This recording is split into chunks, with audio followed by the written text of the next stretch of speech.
In today's video, we'll be looking at the PlayStation Plus freebies for the month of December. If you are a PlayStation Plus subscriber, these are the games you're going to be getting next month. And I think a lot of gamers are going to be disappointed by the December offerings. However, if you actually look at the titles, it's not a bad month at all, especially with one of the PlayStation Vita, PlayStation 4 cross-buy titles being very, very good. So I want to give you guys an in-depth look on that. Also, Bethesda has broke their silence on Fallout 76. I think a lot of gamers would agree that Fallout 76 has been a train wreck of a game leading up to its release. Since its release, how that game is being received. But Bethesda does have some major updates planned for the game in December. Speaking of December, that is when the Game Awards are gonna be held. And there are rumors running around right now that Rocksteady might finally be announcing their new game at the Game Awards. Rumors have it being a new Superman game.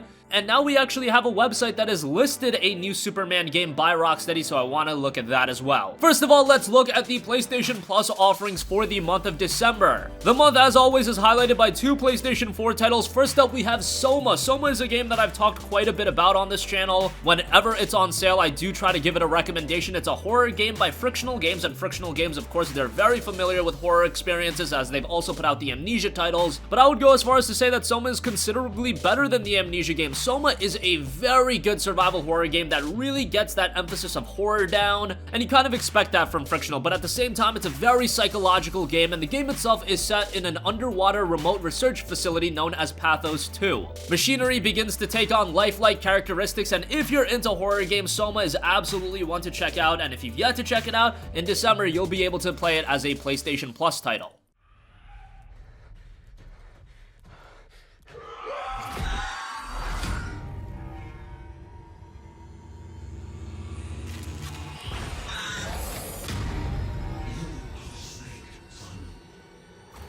Also, the other major PlayStation 4 title highlighting the Plus lineup for December is Onrush. Onrush is another game we've talked a little bit about. It's an arcade racer. It's adrenaline-fueled off-road racing. It's about speed, takedowns, and teamwork with high-tempo thrills that focus on the fun, the excitement, and the spectacular. Onrush kind of gives me some vibes of MotorStorm, and I absolutely love the MotorStorm games. And Onrush, from a commercial standpoint, it doesn't seem to be doing all too well because it has been included in Microsoft's Xbox Game Pass program. And now, very quickly after its release, it is a part of PlayStation Plus as well, but it looks to be a rather good arcade racer. And I've always said that the PlayStation 4 doesn't have a lot of great racing options. Onrush is one that has gone really under the radar, but if you want a quality racer, Onrush is probably going to be a game to check out as it does hit the PlayStation Plus lineup for December.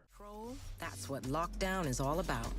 When a zone appears, you gotta race and fight your way to get your team inside that zone to control it. To get the edge on the opposition, you need to use every dirty trick in the book to stop them from getting near that zone. The winning team is the first to claim enough. I do also want to quickly go over the PlayStation 3 offerings if you do want to bust out your PS3. Unfortunately, backwards compatibility wouldn't be a thing, or else the Plus lineup would always be really, really great. But nonetheless, first up for PS3 owners, you will get Steriden. Steriden is described as a frenetic and chaotic space shooter carved in big, beautiful pixels with insane boss battles. You embark in your ship and engage the fight against dreadful space pirates in a never-ending combat for your survival. The game is said to be a crossroads between a shmup and a roguelite, where you can enjoy the infinite replayability of the game with its unforgiving gameplay, intense boss fights, and randomly generated environments. Looks to be a pretty cool game, one to check out for you guys with a PS3.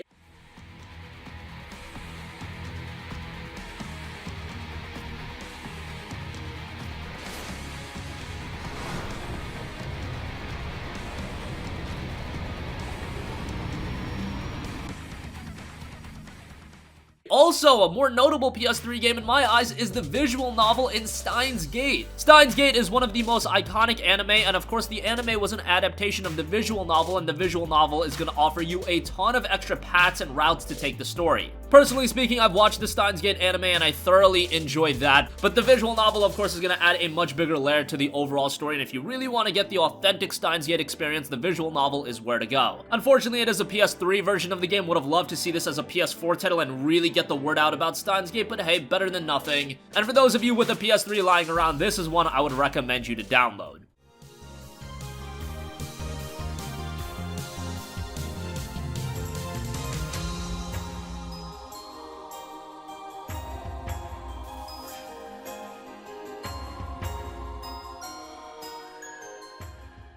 And lastly, for the PlayStation Vita titles, only one of them is cross-buy, but it's a very good one in Iconoclast. Iconoclast was released earlier this year, and was a very well-received 2D platformer with Metroidvania elements. The gameplay itself involves a mixture of exploring, fighting enemies, and solving environmental puzzles using the main character Robin's tools. The game has a story that plays out as you complete levels, and it puts a lot of emphasis on the boss battles, and there are over 20 different bosses in the game. Iconoclast, again, was very well-received from a critical standpoint, and as far as Plus games go, it's still a relatively recent release coming back in January, so I would put a lot of value towards this game, and Sony isn't even promoting it with their PlayStation Plus trailer, but honestly speaking, many would argue that Iconoclast is just up there with games like Onrush and Soma, so this is one you don't want to miss out on. Yes, it's being promoted as a Vita title, but it is cross-buy with the PlayStation 4, and it's fully playable on the PS4 as well, so make sure to give that a look if you are into 2D platformers.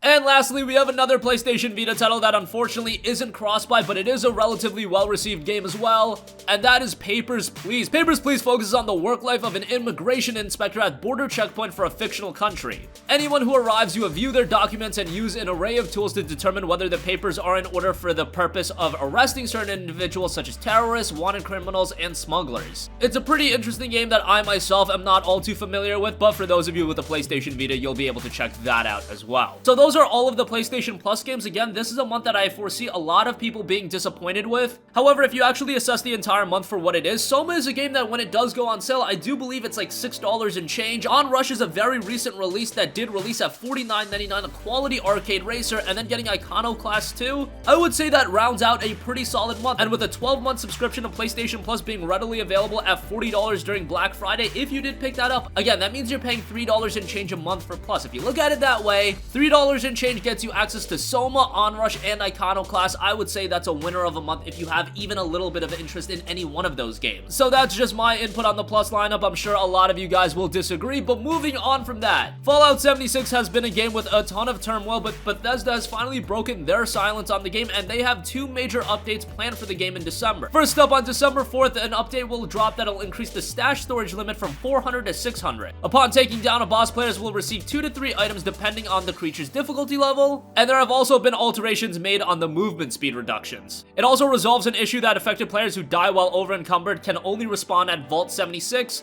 and it'll fix a bug that caused players to get stuck inside the power armor. Another update will be dropping on December 11th, adding push-to-talk setting on PC, 21:9 resolution support, and a field of view setting. All of those are exclusive to PC. Also, the December 11th update will bring the fact that your cam will no longer be automatically blueprinted, and a new cam feature called Bulldozer will be implemented that will allow you to remove various things and other obstructions. Again, I often say that Fallout 76 is a game that has had a mixed reception. Really, it's had a very, very negative reception. I mean, you just look at the Metacritic scores, what people are saying on forums and Reddit. Not many people have any nice things to say about Fallout 76, but we've seen it in the past with games like Final Fantasy XIV, games like No Man's Sky. It is possible through updates and various reworks in a game that you can revive a game from the absolute bottom, and maybe Bethesda is planning to do that with Fallout 76. Time will tell, but I've seen crazier in the gaming world, so I don't rule anything out. Lastly, December 6th is when the Game Awards show is going to be held, and now rumors are circulating that Rocksteady's next game might finally be revealed at the Game Awards. Specifically, a user on Restera noted that a listing on Game System Requirements has a game with the title of Superman World's Finest, and the developer is also listed as Rocksteady. Now, you might not put too much credibility behind that, however, Game System Requirements also had Devil May Cry 5 listed a month ahead of its announcement, so this could lend to Superman World's Finest being announced at the Game Awards. The Game Awards is set to have over 10 new game announcements, and a game like Superman World's Finest, that would be a huge get for the Game Awards and probably would be the biggest game revealed at that show. We've been waiting so long for Rocksteady to announce their new game. I do believe their game will be released in 2019, and we do know it's been in development for quite a while, so I do believe it's far along, and if we do see an announcement, I do also fully believe that we're going to see gameplay as well. That's all speculation on my part, but Game System Requirements has the game listed. It's titled Superman World's Finest, developed by Rocksteady, and remember that Game System Requirement also let the cat out of the bag with Devil May Cry 5. Just something to note. So as far as games being teased for the Game Awards right now, we have a new Aliens title, a new Mortal Kombat title, and now Superman World's Finest. Could end up being a big show, but take it all as rumor for now. We will keep you guys updated when the show is held on December 6th, and that's gonna conclude this video. Again, the Plus titles for December have been revealed: Soma, Onrush, and Iconoclast for PlayStation 4 users. Let me know what you think about that, because I do feel there are gonna be some divisive opinions with the month of December. Bethesda is gonna continue to update Fallout 76, and 2 major updates will be coming in December. And Game System Requirements has listed Superman World's Finest. Could it turn out to be true? We might see an announcement at the Game Awards. That's gonna conclude this video. Sound off with all of your thoughts in the comment section down below. Thank you for watching, and goodbye.